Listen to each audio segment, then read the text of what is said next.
We are good. I guess, yeah, that'll be fine. If I want to access my mouse, though, I have to do like a fucking loop-de-loop and pull. Nice. My shoes are looking cool, though. Oh, nice. Why are your shoes looking... Are you wearing shoes inside your house? Cool. Huh? Are you wearing shoes inside your house? No, the SpongeBob tie your shoes song. You want to learn how to tie your shoes? It's a very simple thing to do. I was so confused. Sit on I was down, give me the scoop. What's that? It's called a loop-de-loop. Okay, let's go. I thought like, has Molly just peed so much on your floor that you had to wear shoes everywhere inside your house? I mean, I'm not gonna say no.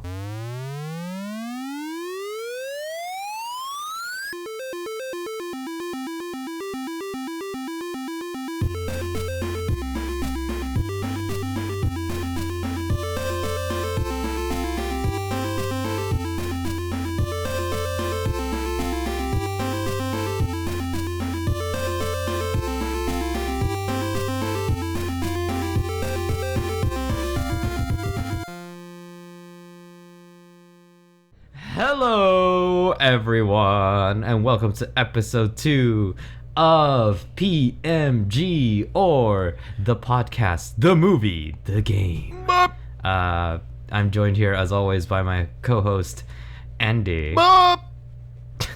Bop. Hi. It sounds like death is around the corner for you there.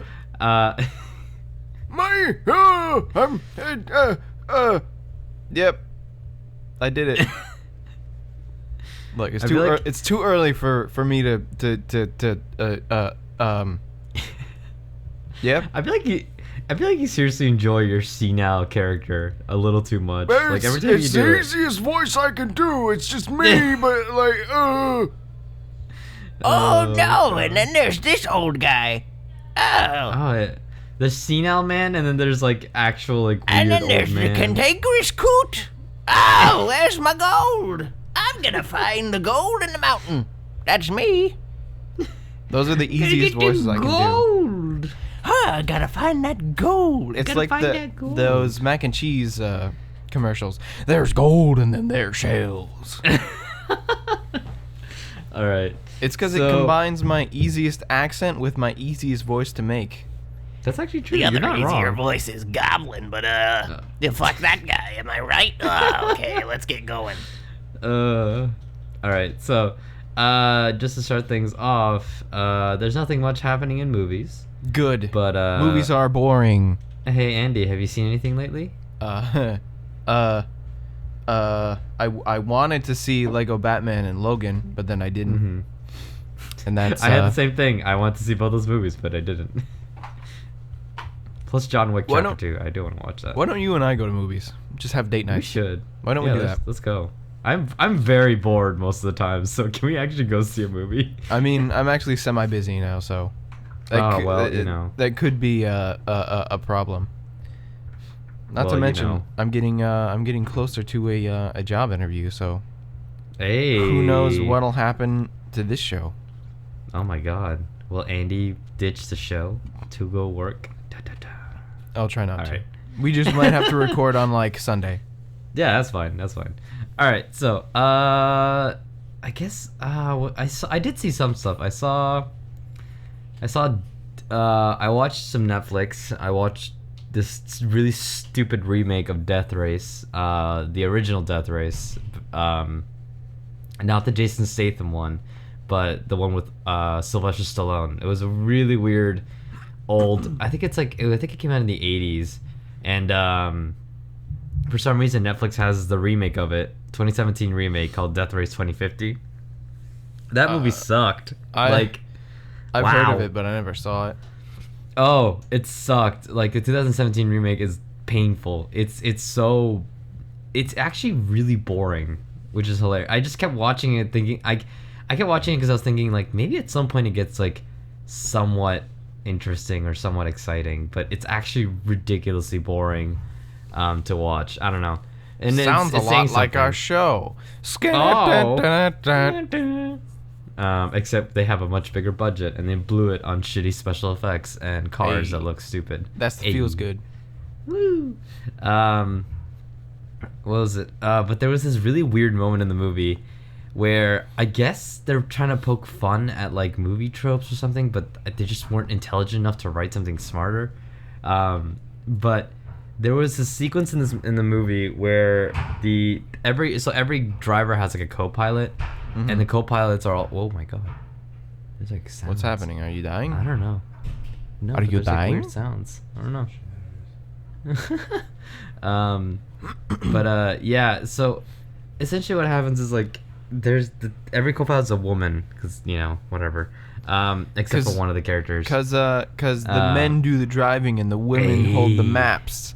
Actually, hilarious enough, now that I think about it, the co-pilots actually there's only like 5 drivers, and only 3 of them, the co-pilots are women, and the 2 others the co-pilots are men. So I don't really know, but they get to the sequence where they get to a bar, like one of the checkpoints. They get to the two co-pilots from 2 different cars. They both like sit down and like sit together at the bar. And you know what the bar is called, by the way? What's that? I'm gonna sneeze. It's called the Bechtel bar. The Bechtel bar? Bless you. The Bechtel bar. Bechtel. Wait, what does that mean? That sounds familiar. If you've ever heard of this term, it's a very popular term for what's it called? For women in movies. Is that the women in movies can't talk or can't like be together without talking about men or some shit? Yeah, the idea is the Bechdel test is essentially a test that essentially was created to test out how well movies portray women. And there's a lot of stipulations, like women must have a conversation that's longer than a minute or 2 minutes or something like that. They must converse something other than a man or the problems that have to do with men. And they have to also not be in some romantic relationship. And so it's like a bunch of stuff. Like, but in essence, they call it like the Bechdel bar to like be like, oh, get it? Because like there's 2 women and they're not stereotypical, but they're talking to each other. I'm like, this is such a stupid movie. I mean, at that point, you might as well just hit him over the head with the joke. Oh god! Like they might as well just start talking about dudes.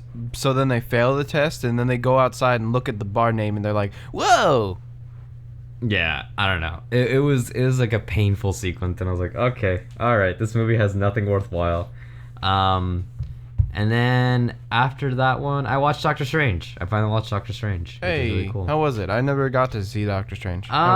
It was pretty good. I guess my initial expectations were a little way too off, I guess, because recently I've been watching a lot of Comics Explained, which basically is a guy who just explains like a bunch of different comic series from Marvel and DC and whatnot. And I just got to the point where like I started to know a lot about the lore. So I guess when I went to go see when I watched Doctor Strange, I was just like expecting so much more, and then I realized like, oh wait, this is the average Marvel Cinematic Universe person. I can't expect to have like all these complex ideas and introductions to so much universe stuff, because then it would turn out like Batman versus Superman. So I think it would have. I feel like Marvel movies definitely go with like the less is more. Philosophy. And I think works. It's good. Yeah, it's good because like if you want to introduce someone to your universe, you don't just like throw the entire universe at them at the same time. Like you don't see when Spider-Man started, he also learned about Gwen Stacy and this other person and Venom and also this character and also Green Goblin. And did you know that this guy is actually not dead, but he's alive? It's like you don't throw everything at them. The next movie has to be ready for the Sinister Six. We have to set them up. Yeah, like, we just gotta. Fuck. Like it's I don't know. I guess I was telling this to our mutual friend Adrian, and I guess to my feelings towards Marvel movies right now is that I guess I'm just really tired of origin stories. Like, I want them to have like really cool stories with different characters. But I mean, origin stories are absolutely necessary. I mean, they're still fun to watch. It's just like I guess I'm getting tired of watching origin stories now. Yeah. Yeah. And I don't know what's up with Benedict Cumberbatch's American accent, but oh dang, it is a very I reckon very, this is some magic right here. This no, is some it's kind like of crazy magic. I think he's trying to have like a New Yorker or maybe like. Hey, forget about it. This is some crazy magic over here. No, not like Robert De Niro New Yorker accent. Like yeah, say this is some crazy magic. Say. But there's a.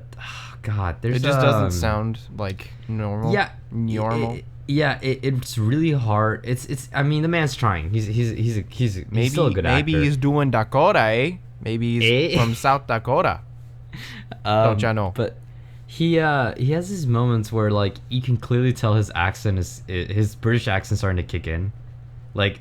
The more intense action sequence moments, I started to notice that his accent started to kick in, like his English accent started to kick in. I was like, oh, he's that magically turning himself British. What is happening? I thought he was just straight up going for a British accent. Isn't Doctor Strange usually British? No, Doctor Strange is full on American, dude. Oh, well, I mean, Rocket Raccoon is usually British, so yeah, Rocket Raccoon. No, Rocket Raccoon is Australian usually. He's Australian? I think he's Australian. Yeah. Oh. British or Australian? I don't remember what it was, but yeah. Marvel's Capcom. I thought he was British. I'm pretty sure. No, in NBC he's like, I'm pretty sure he's Australian. I don't remember. It was a long time ago. We're insulting two group of people at the same time. It's fantastic. I love the Aussies and the Brits. Yeah. Although Australia, you know what? Actually, fuck you, Australia. Why you gotta have palm-sized spiders? Fuck you. That's awful. That's not their fault. Yes, it is. Why do people live there? Why do you choose to get live out of there? here? Just get out of here. There's a spider as big as like your chimney. It could crawl down there like Santa. Ho, stop. ho, ho. That's not their fault. Time to bite your children, bitch. Can you not? Like, no. Can you stop? Oh my god. Oh god, what was I going? Oh, I'm talking about. But yeah, origin that's pretty stories. much all the movies I've seen. Tired of them. Yeah, I'm excited to see what is in store for Thor Ragnarok. It's been heavily alluded to now. Like it's been multiple movies that they've heavily alluded to Thor Ragnarok. So we'll see what happens with Thor. Yo, what Marvel should do now? Like, it's gonna cost them more money, but who gives a shit? They should just always make like ensemble movies now, like maybe not team movies. Yeah. They should do like Iron Man is gonna be in fucking Spider-Man Homecoming, and then Hulk is gonna be in Thor, and like, well, why don't we just pair them up? Have them do stuff, fun stuff, cool stuff. The issue with pair ups and generally with team up movies is that it doesn't feel like the superhero gets their own story. It just feels like, don't get me wrong. I think team ups would be cool and partner ups would be cool, but at the same time, I would rather see individual heroes, acting on their own accord with the reactions of different heroes around them, right? So think of it like, have you seen Ant-Man? Did you see Ant-Man? No. Okay. Well, in Ant-Man, at one point he visits Falcon. Yeah, he visits the Avengers HQ, and it doesn't go without consequences because Falcon shows up and he's actually under a guard at that moment. So it's not like the movies aren't. It's just the movies. I like the movies now because it feels like the universe is alive and responding to superheroes. That's what's really cool about it. But I would be wary if we start doing more team up movies because it can get really It can get really busy on screen if you start doing that. Well, so we'll see. What I think about is like the Avengers does a good enough job of like giving them like their own small moments. But I figure like with just two of them, that way they could, and they're friends, so like they could work together on things and give their own duos. Opinions and shit. What's it called? Duos have been like such a common thing to do in so many superhero stories, because it's whether it's doing a kind of a Bucky Barnes and Captain America thing, or whether it's just like two distinctly developed heroes going against one another. That's like it's two different sides of a coin. there's just difficulty because like I don't know. It worries me because sometimes it can spotlight one hero over the other when it should be one hero's story over the other hero's story. So it just really depends on the director, on the writers, on basically on a lot of factors that you hope will factor well into it. And so like with that, it kind of depends on what the movie's named. Like, yeah, Thor Ragnarok is going to be mostly about Thor. Like, Hulk is probably going to show up and help him fight, and like, whoa, he's a crazy green guy and he's in Asgard. Whoa, crazy, whoa. But mostly, I don't think you're going to get like Hulk gets ice cream in Asgard, or like Stephen Strange finds a cat Hulk and tries to give it back. Ice cream in fucking Asgard. Well, I mean that could be a wacky short story. Don't lie. I want to see that now. Yeah, I want to see that. That's so funny. Hulk's adventures in Asgard. He's got like a tourist shirt on and a map. He's like, Hulk not find hotel or some bullshit. Oh my god.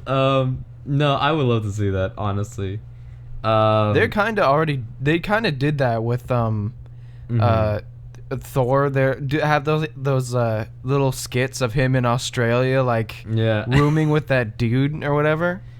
So Hulk has actually multiple forms in the comics. He actually has the Savage Hulk, which is the one everyone knows.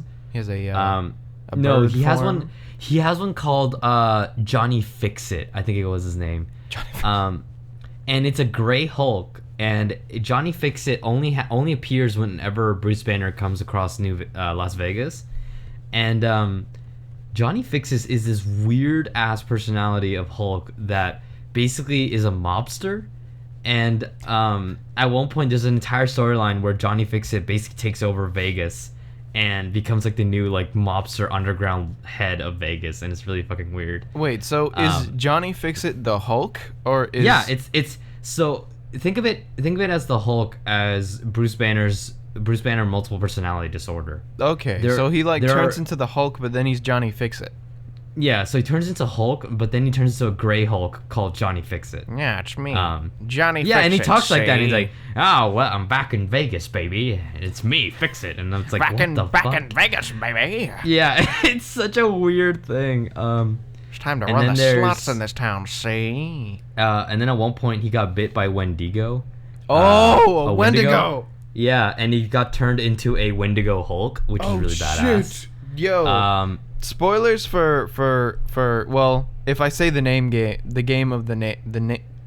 help me. Horizon Zero Dawn? No. If I say the name of the game, it'll immediately be spoilers. But I just got done watching Witcher 3. Spoilers, mute now. Spoilers. Until Dawn. God damn it, Andy. Wait, have you not played Until Dawn? No. Oh. Because I haven't owned a PS4. There are Wendigos in Until Dawn. Oh wait, that's it. Oh, okay, that's fine now. No other spoilers. No, I know about the multiple endings of like there's multiple killers, like things that can kill your. The Wendigos were kind of a big reveal. I'm sorry, I didn't realize. Well, thanks, you dingus. Well, now you know. Look, what you should be doing. The only way to actually play that game is to watch the Scary Game Squad playthrough of Until Dawn. Yeah, because it is the best way to play that game. I legitimately don't care to play for it because it's like a movie to me. And I just don't really just watch the Scary Game Squad, Jesse and all them. Like I love that. It was so good. But they had Wendigos in it, and I was like scared of Wendigos for a couple days. I was like, oh shit, Wendigos. Wendigos are badass. They're like werewolves, but Wendigo fucking cooler. That's fucking awesome. Yeah. There's also World Sorry Breaker for spoiling Hulk. Until Dawn, pal. Yeah, hey, thanks. Sorry. I didn't mean to. And you listeners out there, I'm sorry. It's honestly like fine. Tune in for later in the show when I spoil Until Dawn. To be fair, Horizon. Until Dawn is like what? Like I think it's like 3 years old. So I mean 2014. Yeah. It's 3 years old. So I don't really mind. Just go watch the Scary Game Squad playthrough, and you don't even need to play it. They do it. They go through it. They only lose one guy. It's like they knew how to play the game. Spoilers. What? I didn't tell you who died. Yeah, no, but now I know that someone's gonna die. But isn't that all the more scary? Because then you'll see every character and you'll be like, whoa! Look. No. Look. My faculties are not with me. I'm sorry I keep ruining all your things. I'm kidding. I'm just joshing you. Quit giving me a hard time. All right. I don't deserve this. But there's the version that we're gonna probably see in Thor Ragnarok is known as Planet Hulk. I guess we'll call him. And Planet Hulk is essentially it was a story where basically in fear the Marvel superheroes were fearful of Hulk's power and instability, so they launched him into space, and he got sucked into basically like a wormhole and landed on a planet. What was it called? I don't remember the planet's name now. Planet X. He landed on an alien planet. I believe it actually was Planet X. I don't remember what it was, but he landed on a planet, and it was a planet ruled by gladiatorial combat. So him and a couple rebels essentially led a huge rebellion against the Red King, who was the current leader at that time. He married a weird stone woman, and they ruled the kingdom together. Weird stone woman. Until a ship exploded and fucking killed his entire kingdom. Spoilers. Oh. And he basically Hulk got so mad that he returned back to Earth to destroy Earth. He jumped into space. He jumped back to Earth. Yeah, no, because that starts the story called World War Hulk, and Worldbreaker Hulk is considered to be the strongest version of Hulk ever to have been written. It is literally Hulk at his angriest, and he literally takes down everyone. Like, he takes down all the Marvel superheroes. It's fucking ridiculous. He like beats the shit out of all of them. It's a great storyline that we'll never see because that's not family friendly. No. Yo, but did you see the animated Planet Hulk. Planet Hulk? Yeah. That's the only reason I know about Planet Hulk.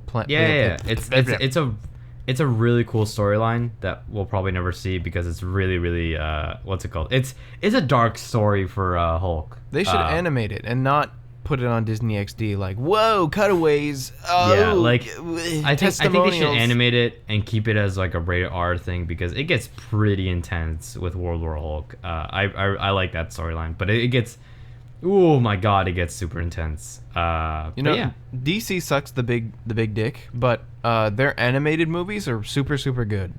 Yeah, I don't know what's going on there. I think they're just jerking themselves off or something in the office. Who knows? Well, I mean, I think Warner Brothers. It's actually more Warner Brothers, not DC. DC's actually doing pretty well.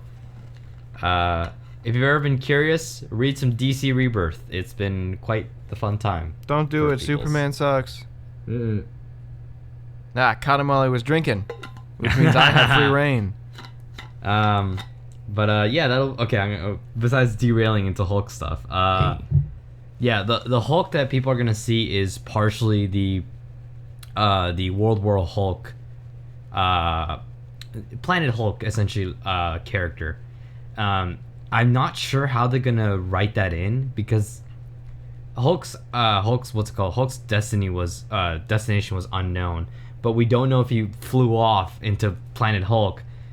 He flew into space. Yeah, he flew into space and he grabbed the armor and he met the people, whatever. But it might just be like a reference. Like, he might have gone to a different planet, but it might just be like the armor was just a reference to for comic readers to be like, oh, cool, you know. We're never gonna get that story. Fuck you. Well, Marvel. I mean, who knows? Maybe. Well, you're not gonna get like the straight up gladiatorial combat story because, like, that Thor and him are like friends in. No one hates Hulk. Like, they want to find Hulk. Yeah, exactly. Because they're his pal. But you maybe like in his journeys, like since he's been Hulk for so long, like maybe he stayed Hulk. So then his Bruce Banner conscience is bleeding into his Hulk conscience. So now he can like actually speak and he's like smart. Well, no, that's or whatever. That's Planet Hulk. So Savage Hulk can't speak, like, well. But Planet Hulk can actually, like, he's fully like a very intelligent being. Like, he can actually talk, and like he's strategic. He's actually like a very thinking. He's a thinking creature. Voiced by Fred Tasticore. Tasticore? That's how you say that? I think it's like Tasticore. I thought it was Tasticore. Hold on. We gotta look it up. Keep going. Either way, Fred Tasticore. He's the good guy. Yeah. He's the yelling man. Yeah. So the next, I guess since we're talking about superhero movies. Oh no. That's Hold professional. On, let me get rid of the phone. It's so unprofessional. I tell you, sir, you can never get any peace around here. Never any peace. Okay, it was a family friend. I gotta tell my mom that she called. I made a horrible mistake. Okay. Okay, here we go. Now you can hear the thing in the background. Oh no, I've just ruined the whole show. The second episode is snibbing and yodeling, and now it's over. You good? I had to talk over the answering machine. The answering. So yeah, I guess like I guess I'm feeling like talking about superhero movies, but Sciori. My friend, our friend Adrian and I and a mutual friend Victor, we all started talking about like there's so much possibility to write in different movies and different storylines. Some of the most famous Marvel storylines to be written in for movies, but the issue is that a lot of storylines that are really cool unfortunately can't happen. Either because the Marvel Cinematic Universe is so different that it'd be difficult to write that in, or because Marvel doesn't own the characters or own the character rights, which really sucks. So yeah, I don't know. I hope that we get really cool stories and still get like a variant of it, like with the Marvel Cinematic Universe variant of it. It'd be really cool. Mm-hmm. But so yeah, far so good. Yeah, so far so good. I'm wondering about spin-off stories and stuff like that, like, you know, continuing storylines and bigger storylines, and I'm wondering where are we going from here on out. But I'm excited. What they should do is they should just stop. After Avengers, they should just like disappear and then come back later. Yeah. Like do like different takes on the characters. Like they should do Ironheart and kidding. And what? I'm kidding. What did I do? What? No, what? What did I do? Hmm? Why am I getting it? All right, fine.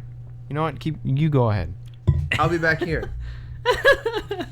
In the corner. I don't know what I did to deserve it, but fine. You did nothing. I'm just joshing you again. All right, so we're gonna move on to video games. I did want to talk a little about Wonder Woman, but honestly, my thoughts are just gonna be exactly the same until I go see the movie. Yeah. But hopes, at least. A little hope. Wonder Woman is a fantastic character. It's gonna suck! They already had to do script rewrites. Guess what they had to do script rewrites for? They had to do it for fucking Superman versus Batman and whatever, Suicide Squad. And those movies are bad. This movie's gonna be bad. Yeah. Well, we'll see what happens. No, we won't. It's gonna be bad. Oh my god. All right, I'm back. But so we're gonna move on to video games. Video game. There's just a little bit of what's it called? There's a little bit of news, but not too much. So it's actually all related to Naughty Dog, which is hilarious. Naughty Dog. I'm the dog. So the big bad dog. God, I hate the bounty hunter. The Naughty Dog co-president is retiring after 15 years. Christoph Balestra, who has worked since 2002, is retiring. The Uncharted and Last of Us studio announced today. Thank you for your service, my beautiful I never friend. thought I would be saying something this difficult so soon. After 15 years, I'm announcing my departure from Naughty Dog. My last day will be April 3rd, 2017, he said in a blog post. Oh. We do not know for sure what Balestra is doing next, but in the blog post he said he's leaving Naughty Dog to pursue fulfilling personal ambitions and projects. The time has come for me to now spend more time with my family and create a void to see what I can fill with, which is obviously involved programming. And Naughty Dog's other co-president, Evan Wells, is still with the company. Evan has been the perfect partner, and I couldn't imagine achieving the success we've had without him. It's been a privilege to work with you, my friend, Ballestra said. Finally, Ballestra teased that Naughty Dog has exciting projects in the works for fans to look forward to. And to all the fans, I know what's in store with Evan leading the best team on the planet as president. I know that Naughty Dog will continue to blow you away, he said. Naughty Dog has announced the development projects for Uncharted Lost Legacy and The Last of Us Part 2. So, yeah. It's so weird to think that Naughty Dog started out with just fucking Crash Bandicoot. Yep. And just like now they're a tour de force making like the best stories in games right now. Yep. That progression is so weird. It's one of those things where it's like it's that actor or director that you just never think you could do something so radically different. Like you went from like a crazy cracked up fucking Bandicoot who has to save his girlfriend from an evil scientist. Coco is his sister. Thank you. Oh, it's his sister. No, wait. Was it his girlfriend in the first game? Coco is his sister. In the first game, there was no in the girlfriend. In the second game. Okay, no, wait. Which one was the game that Crash had to go get a laptop battery for Coco, and Coco gets kidnapped? I'm pretty sure that's the second game, isn't it? Well, either way, Coco is his sister.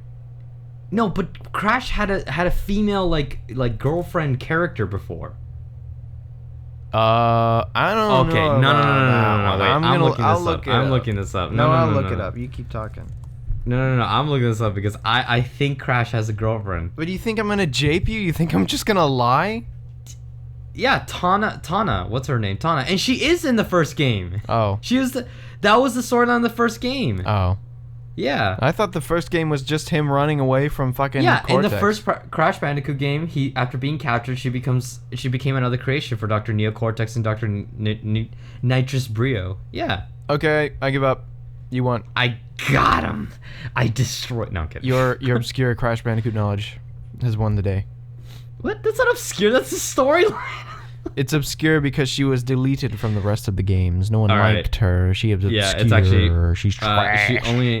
She only appeared in Crash Bandicoot 3 Warped, Wrath of Cortex, and Crash Twinsanity.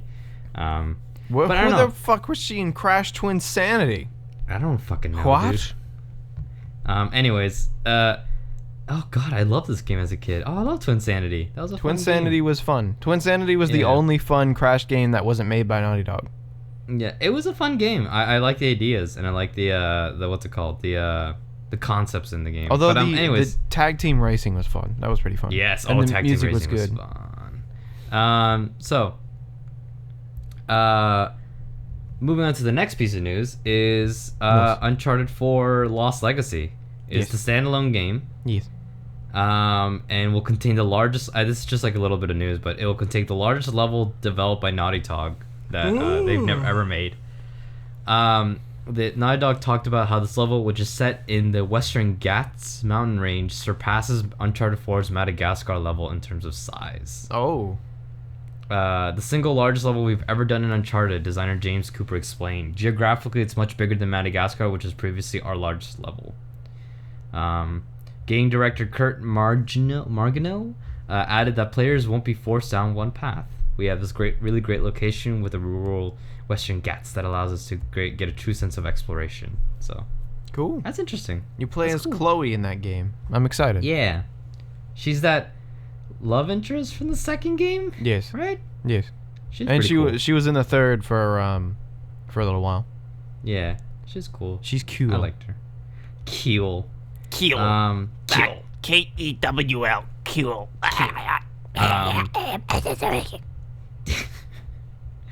Oh my fucking god.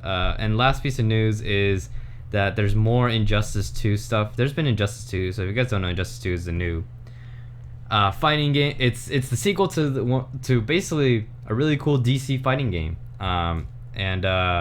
Warner Brother Games, but more specifically NetherRealms is the one making it, which are the creators of. They're the people who made Mortal Kombat. Woo! And in this new trailer, they revealed Captain Cold, Green Lantern, and Green Arrow. So shout out to Captain Cold. Yeah, that's what I was gonna be like. I was like, what Who the fuck is Captain Cold? He's like this super weird supervillain who he's like a doctor. He's like a Mr. Freeze, but not really. Why didn't they just put Mr. Freeze in there? Because then we would have too many Batman villains. Batman villains are the better ones, though. Yeah, but wow, I really want to fight Negative Man or Negative Flash or whatever the fuck.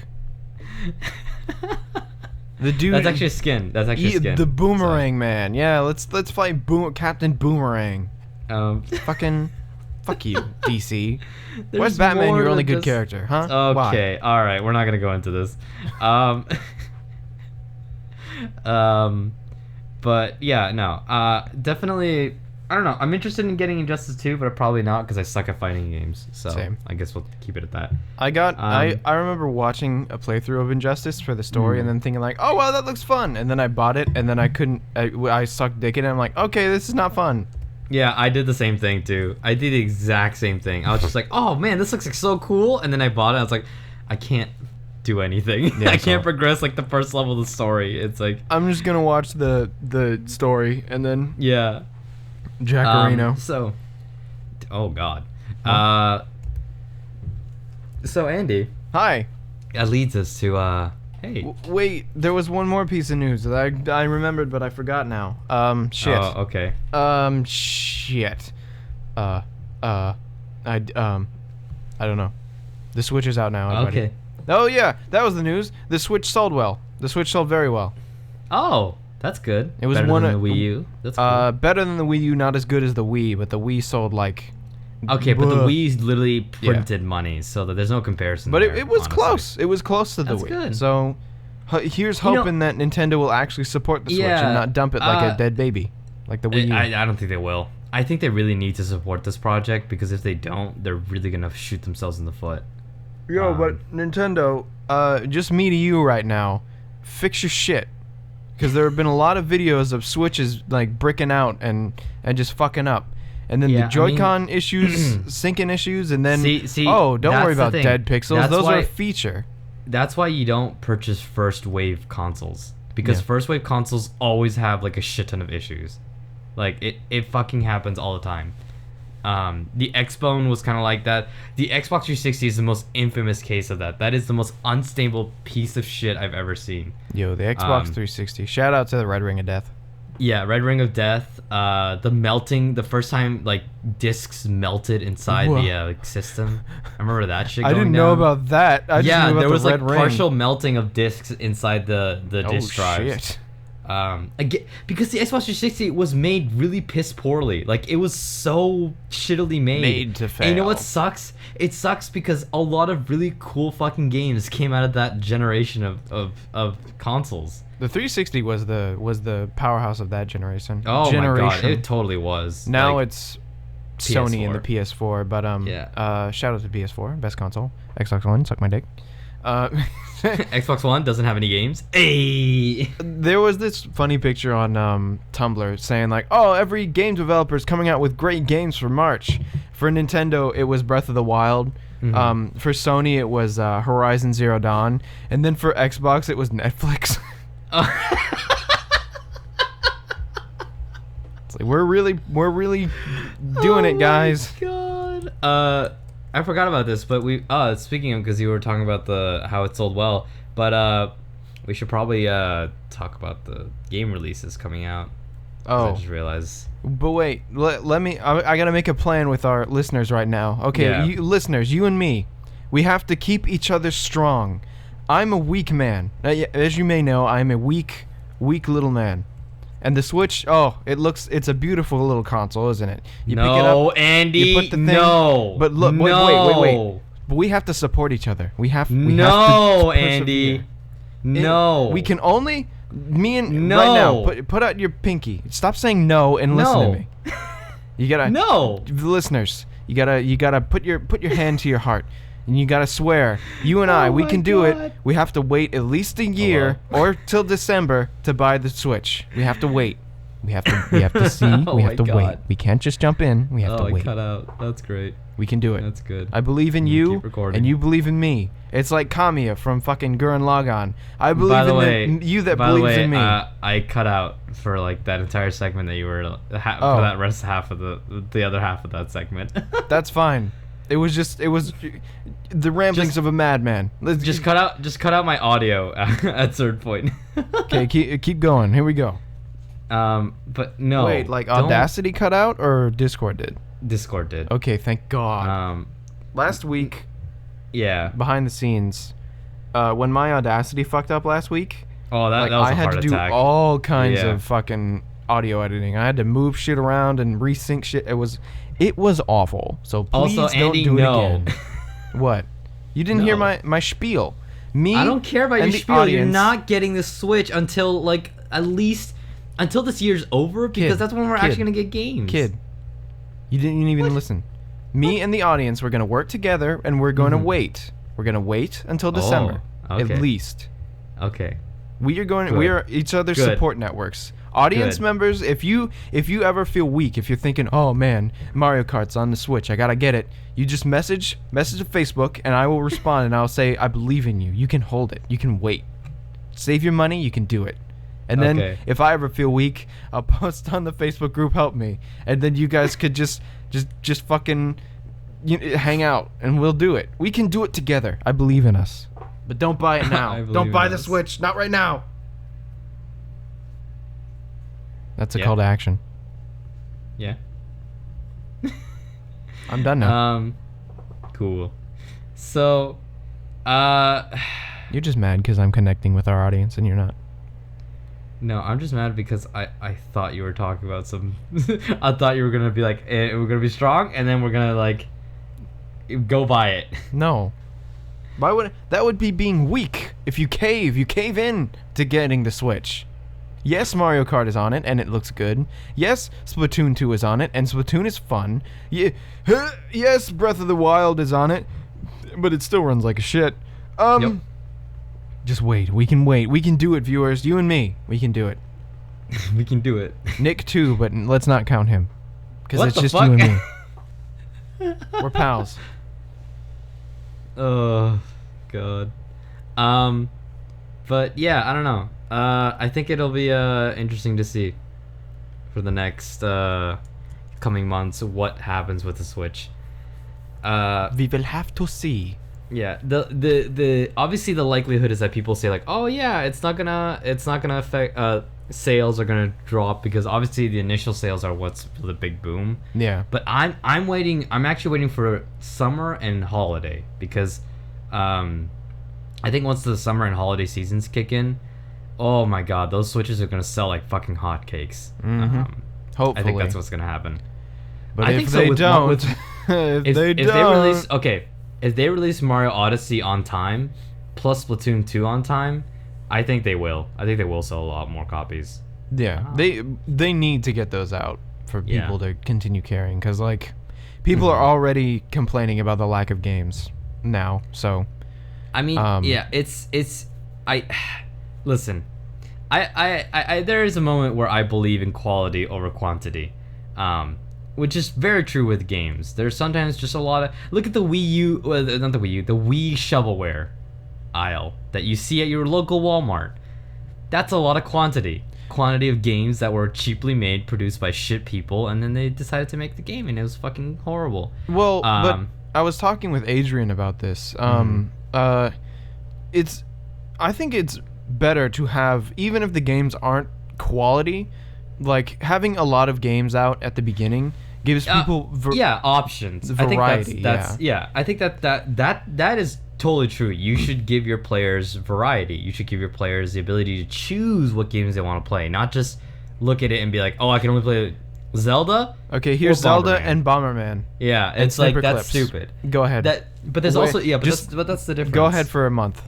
Yeah, like, and then but people have told me, they have told me when I've talked to them, I'm like, like, I'm glad that and they're like, yeah, no, like, it's almost weird because they almost have like the argument ready for me. I don't even ask them, and they already have the argument ready, and they're like, yeah, no, like, I think that what's it called? I know that Breath of the Wild is gonna last me, the months to come before new games come out, and like one of the guys was like, yeah, I can get like an easy 4 months out of this game, and I'm like,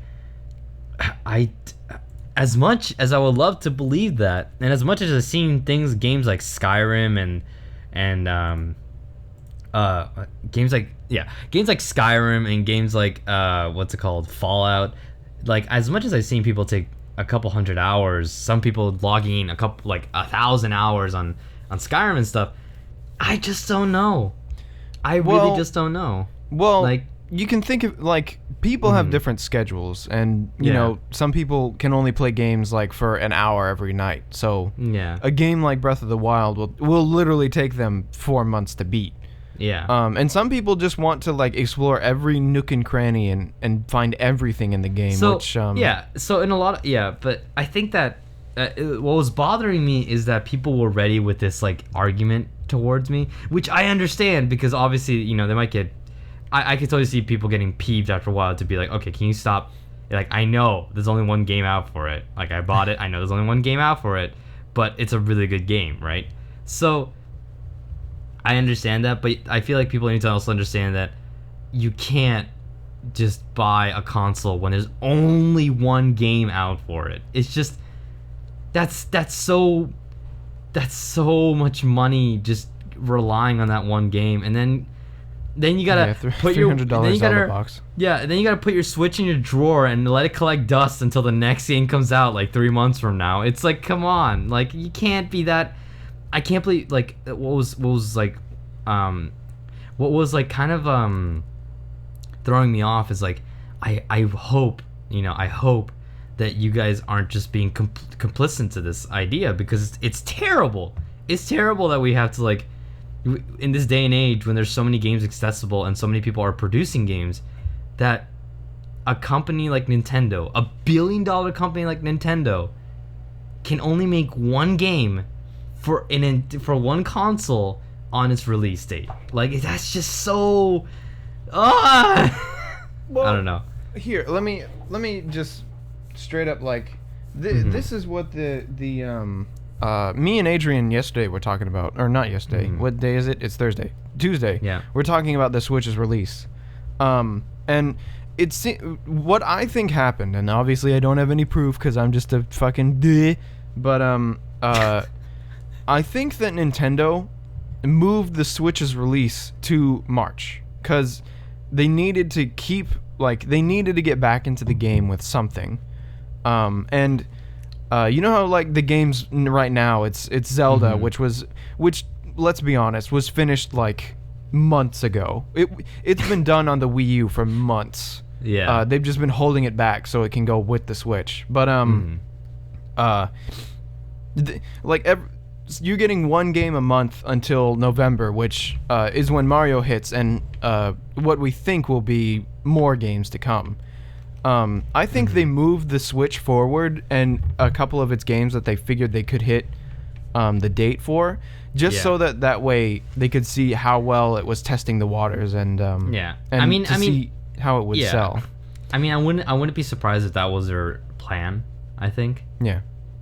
Because it makes sense from a business standpoint. Like, we're not financially stable to wait until the fall, where we have to compete with big game releases and big announcements. Yeah, and basically, like, imagine Nintendo trying to compete against like the post E3 hype. Like, it's gonna be so hard. So I would imagine that. So Nintendo at this point, because the Switch is so underpowered, they kind of have to make their own hype and have to get third-party developers onto it, and like, the Switch will have games on it that can't be on any other console, because games on any other console can't be on Switch because it's so underpowered. And I don't mean like the Switch will have graphically unique games. I mean, like, it will have to have like its own separate Call of Duty. Like, say Activision is coming out with Call of Duty 900, And the Switch did well enough to where Activision is like, all right, so we need to put a Call of Duty on the Switch. Graphically, it can't do what we're doing on the PS4, so just make it like Call of Duty Lite, but make it as good. So you'll get a unique, quote-unquote unique Call of Duty on the Switch, but it can't be the same product because of the hardware. But, shout out to the people who did buy the Switch at launch, because they are the ones who are stimulating the Nintendo and third-party developers to actually care. Yeah. So it's not for nothing if you're a listener and you did buy the Switch. We're not. I mean, we kind of are, but we're not completely shitting on you because you are helping. Yeah, you are helping, but at the same time, like, that was such a big gamble. Like, that was such a big gamble that things were gonna turn out the way they did. Even not like, maybe not a huge gamble, but it was still like, oh my god, that's $360 with obviously including the game. Like, the hardware of its own merit, what made it an okay gamble. Like, it wasn't a sure thing, but just the look and the style of the hardware, like you can take games anywhere. Like, that's such a good idea. And portable console is it was a good enough gamble to bet on, but I'm just worried about its future. So that's just that's my entire thing about the Switch. Well, in a lot of ways, I think that the Switch is the direction. To be fair, I'm not sure about this yet, but I think the Switch is a direction that maybe consoles might be headed towards in the future, which ends up begging the question, why not people buy laptops at this rate?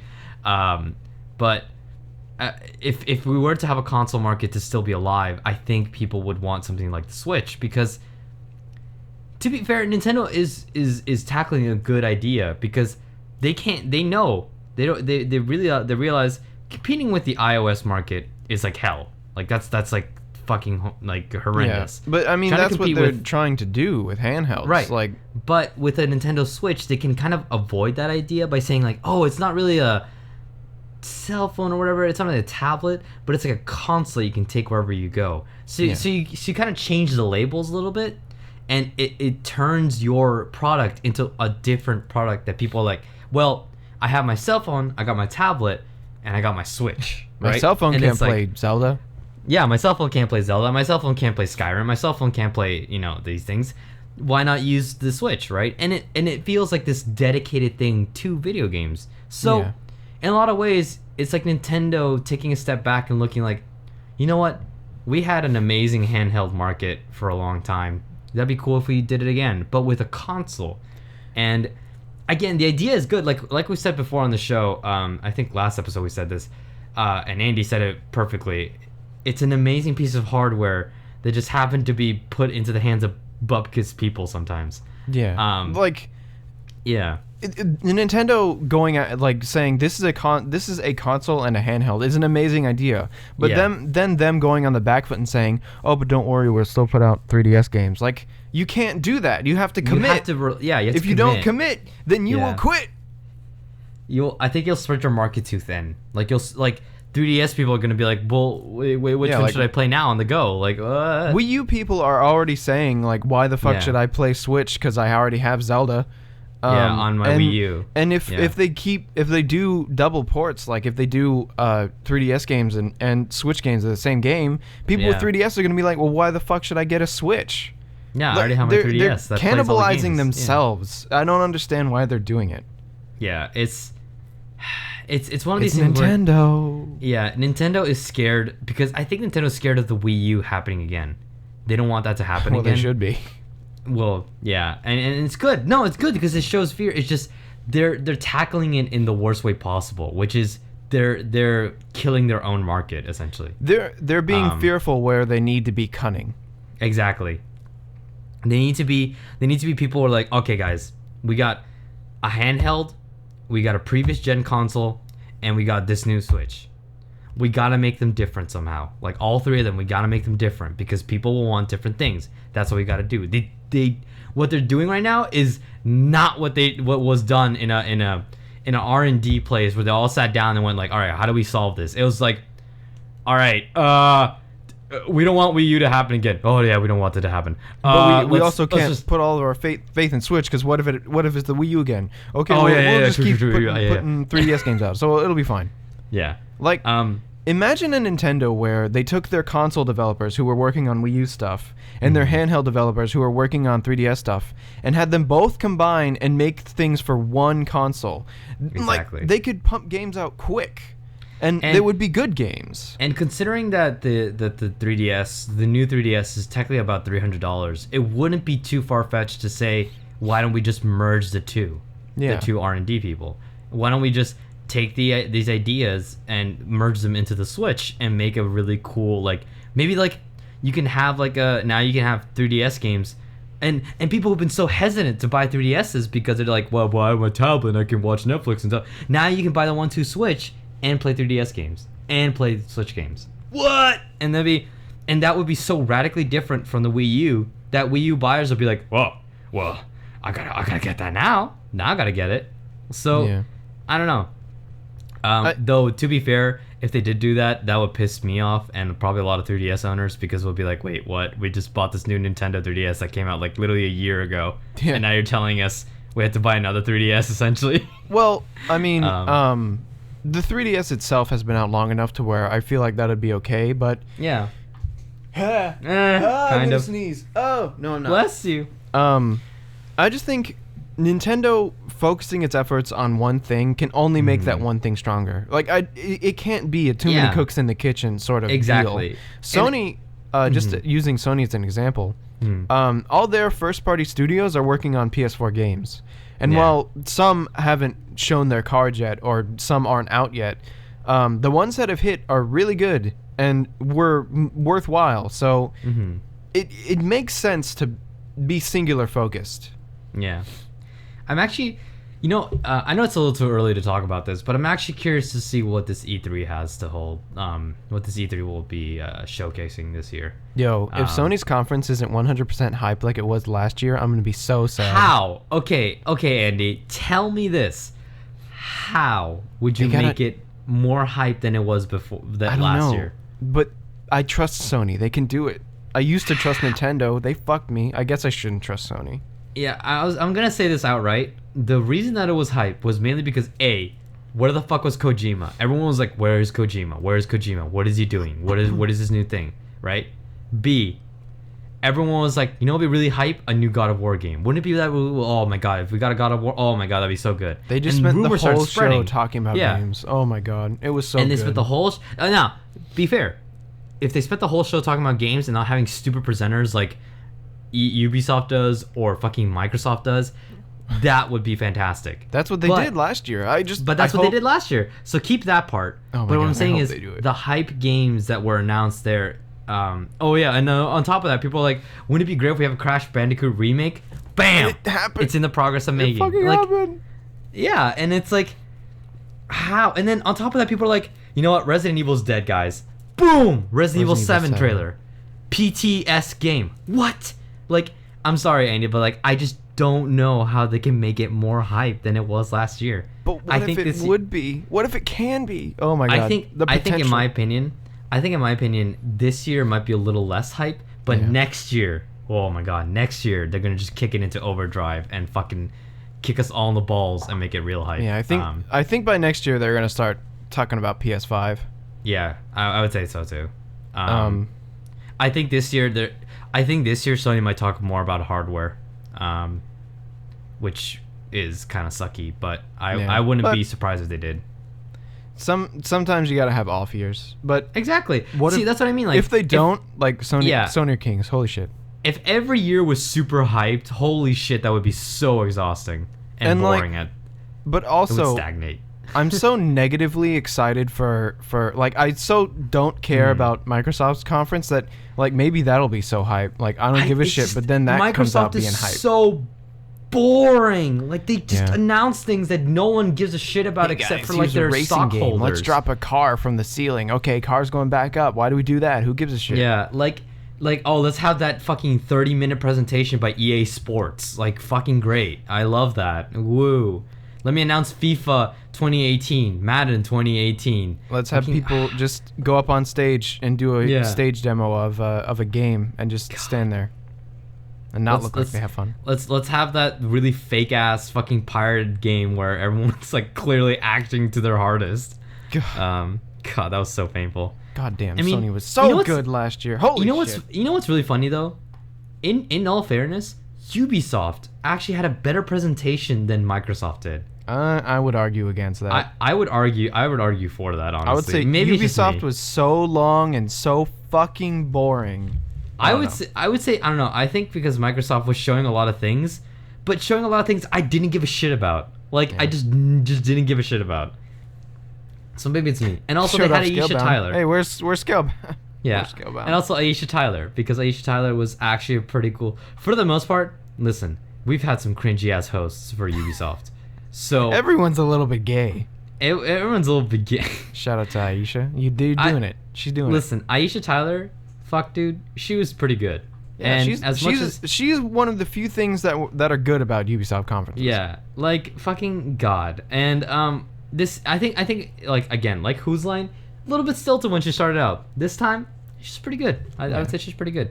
I think her time at Whose Line is serving her well as a host for Ubisoft conferences, so it's really cool. But again, folks who are listening, like anything, this is all speculation, and it's way too early to say anything, especially since we're only like we're still like 2-3 months away. Or July or whatever. Yeah, we're still 2-3 months away, and we are just not sure what's going to be announced, or unveiled, or even rumored to be announced. I will say one thing though. Yeah. If Nintendo does another live conference, oh my god, I'm gonna be so mad. Just do a direct, you fucking morons. Like what I want to see from Nintendo is a Metroid game. No, a good Metroid game. Nope. A good Metroid game. That's not gonna happen. See. No, shut up, Andy. Shut up, Andy. This is my wish list from Nintendo. Let me after your wish list. Let me tell you how many things aren't gonna happen. A good Metroid game. It's the entire list. A good Metroid game. Monster Hunter at some point. That'd be so good. That'd be so good. For the Switch, that's the big one. Nah, dude, 3DS again. 3DS. It's fine. 3DS, whatever. Switch, 3DS, but honestly, wishing for the Switch, if it's on 3DS, I'm fine with that. Now, to be fair, I don't really care for Double Cross that much. But what I want to see is Monster Hunter 5. That's what I want to see. I want to see Monster Hunter 5. I want to explode in my pants like I did with Monster Hunter 4. That's what I want to see for Monster Hunter 5. That's what I'm hyped about. Super HD hopefully. Switch maybe. Monster Hunter 5 version. Oh my god, dude. My 8-player monster hunts. My penis would literally just implode on itself if I saw Monster Hunter 8-player Switch hunts. Okay, not 8-player Switch hunts. That'd be so stupid. But 4-player. 8-player competitive hunts. So it's 4-player teams going head to head on the same hunt. They're 2 different hunts, but the same hunt, and they're timed, and to see who beats it first or who beats it better. Oh my god, that would be fucking amazing. Russia just gets like blips on their radar. America's launching nukes. It's just your winner just flying into orbit. God. My penis would explode. I would just die on the spot from excitement. What's it called? Metroid, a Monster Hunter game. No More Heroes 3. Something about No More Heroes 3. I want to see at least. That's happening. I want to see at least I want to see more than just a picture. I want to see something of a trailer. Just some essence of a trailer. A fucking picture. Holy shit. He just showed a picture. They just showed a picture, but I want to see more, Suda. Conference was so bad. I want to see more, Suda. I know you're holding out on me. Because you're a crazy fucker that they finally let him out of the basement after storing so much cocaine. I want to see you, Suda. That's obviously more Mario Odyssey footage. That'd be great. I want to see more gameplay of that. And I guess any other 1-2 Switch game. I can't think of what is a first party Nintendo character that hasn't gotten a lot of love, with the exception of Metroid and Star Fox. Captain Falcon. What? I mean, what? We only got like F-Zero GX, and that was like it, really. Yeah. And then like obviously the original F-Zero and stuff, and some spin-off games here and there. But like F-Zero could make a comeback. And then Nintendo could put their stupid fucking motion controls in it because they love them so much. 3D Rumble, wow. I'm expecting. Actually, that'd be really cool to see a F-Zero for the Switch. That'd be actually cool. They should call it like, yeah. I want to see more ARMS gameplay. That'd be cool. I want to see ARMS gameplay, non-motion controls. How about when they were talking about ARMS at the reveal, they were like, "Of course, traditional players can play with button prompts." It's like, fuck you, traditional. Yeah. You mean sane people who want to actually have fun with games. Fuck you. I think that motion control. I don't know. I'm excited for ARMS and both of them. I guess I don't know. Whatever happens with ARMS, I think I'm still gonna be excited, with the exception of maybe the motion controls are too wonky. But from what I've been hearing, because E3 is going to be the time where we're going to see a lot of people talking about demos. If they have an ARMS demo, that's when we're going to hear how bad or how good ARMS is in terms of motion controls. Well, they did demos at the Switch reveal, and they said that the motion controls are good, but but never trust we're gonna hear motion controls. But I want to hear more from like E3. We're going to see a lot more people. We're going to hear from a lot more people. So bless you. Thank you. But I think that's it. I think that's my wish list. I can't think of anything else that I really want. Maybe like a better Star Fox game. Right. Star Fox because of that Wii U snafu, Star Fox is dead. Yeah, is dead for the next 10 years or so. Just like fucking Metroid Other M killed Metroid. That Star Fox game, Star Fox is gone. Bye, Star Fox. I think, okay, to be fair, I think Metroid still has a chance to come back. I want Metroid to come back. It's been long enough.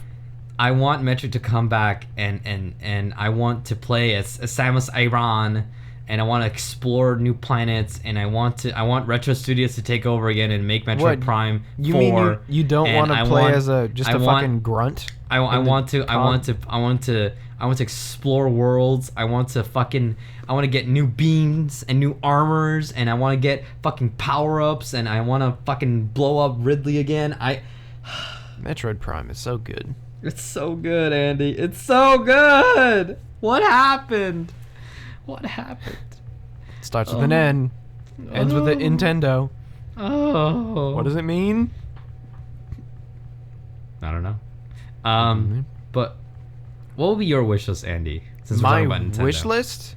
For E3 for Nintendo. Step 1, Nintendo sells itself to Sony. Step 2, Sony handles releasing games. Step 3, Nintendo stops making dumbass decisions. No, my actual wish list, I guess my perfect E3 for Nintendo. Pokemon on the Switch. I didn't think about that. That's really cool. Okay, it doesn't matter cool. if it's a port of Sun and Moon. Just get it on the fucking Switch. No, you know, it'd be cool if we got like a Pokemon Coliseum shit. Oh man. No, as long as it had like a full campaign, like a legit Pokemon game. Yeah. We get like a Pokemon Coliseum. It has full campaign, but also has a multiplayer feature, and Andy, we get a little tease to a new Pokemon game. Yeah, maybe like touching on like a Pokken port, like that would be. Whoa! Oh, if I could get Pokken on the go, oh my god, I would. See, these are the smart decisions Nintendo will not make. Prove me wrong, Nintendo. Undersold Pokken. That's all I'm gonna say. A new Metroid would be good. I would love a new Metroid, either 2D or Metroid Prime. Metroid Prime though. At this rate, I'm gonna take whatever I can. If they announce a Metroid Prime, oh my god. I might cream. My penis will just like invert itself and then explode. A lot of dick talk here. A Mario Maker port, because that makes sense. Yeah, I mean they're probably already in the works of doing that. So just make it. Here's one, Nintendo. Here's a salty one from me. Here it comes. A real Paper Mario game. How about that one? Shit! How about a real Paper Mario game? Yes, not please. Colored douchebag. A turn-based douchebag. Fucking with your partners. Paper Mario. Stop playing me with this. Oh, it's quirky because we're paper. There's lemons on the screen. No. You give me partners. You give me turn-based combat. Quit fucking me, Nintendo. Stop fucking me. Colored douchebag. I'm never gonna get over that. Goddamn fucking stupid ass. No, to be fair, I played all the Mario and Luigi games up to date. I played all the Paper Mario games as well. Yeah, honestly, it would be nice to have a main console Paper Mario again with the mechanics of what's it called? With the mechanics learned from Mario and Luigi, and make a Mario and Luigi or Paper Mario.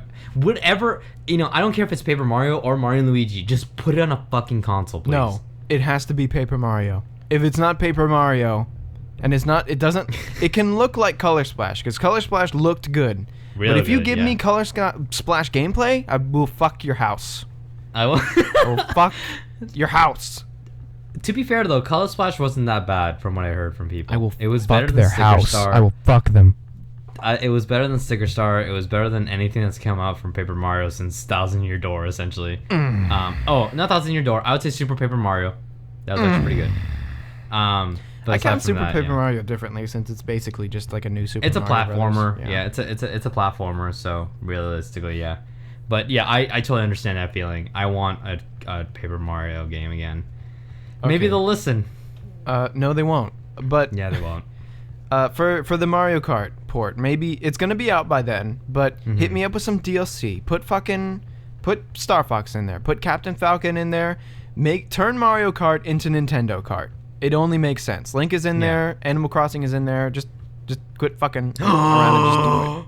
Animal Crossing for the Switch. I forgot about that. That's a good one. Animal Crossing for the Switch. I want that. You have a console Animal Crossing on the go. Oh my god. A console Animal Crossing since City Folk would be fucking amazing. With ability to toggle on real time. Yes. Then people who don't want to wait can just play the game. And there should be it'd be great because something that I loved about City Folk is having that kind of main aspect of the city. It'd be great to have like a hub or something that wouldn't it be great if you could, with friends, you could make like a central hub, call it your own, turn it into your own server essentially, and these hubs are customizable. Villages. Yeah, cause obviously there's gonna be the offline portion because Animal Crossing should not be always online. Fuck you, Nintendo, if you do that. They won't do that. They won't do that because their servers won't be good enough. Hey, my friend code. Jesus Christ, friend codes. But would it be cool if because this 8-player system has got me with so many ideas. It'd be cool if we can make an 8-player hub, up to 8 players, where you can create and design however you want. And look here, Nintendo, I'm using your fucking friend code, and you can only invite people that you have friend codes of, so you don't get randos fucking up your little hub that you're making with your friends, right? Yeah. And seems feasible. Won't happen. You make. Okay, shut the fuck up, Andy. I got this. This is my pitch. You pitch Sly Cooper movie. I'm pitching this Animal Crossing game. Rip the Sly Cooper movie. Pitch. We're making, so it's an 8-player thing. And we make a hub, right, with all your friends, and you customize it, and you build it however you want. You build out the town. Hell, you know what? You can even invite certain villagers over. You're like, hey man, have you ever thought about visiting my city and whatever? And you talk to the villagers, you do some errands for them, and eventually when they become good friends with you, they're like, hey, I'll visit you in your town. And then they come visit you, and then you visit. And then they also meet up with other villagers from other towns, and then they could be like weird cloning things where they meet an alternate version of themselves in another town. That'd be so cool. And it will never happen. To play a Scoot. It will never happen. But fuck, dude, if it did, I would pay so much money for that. Holy shit, that'd be so cool. I'd be so down for that.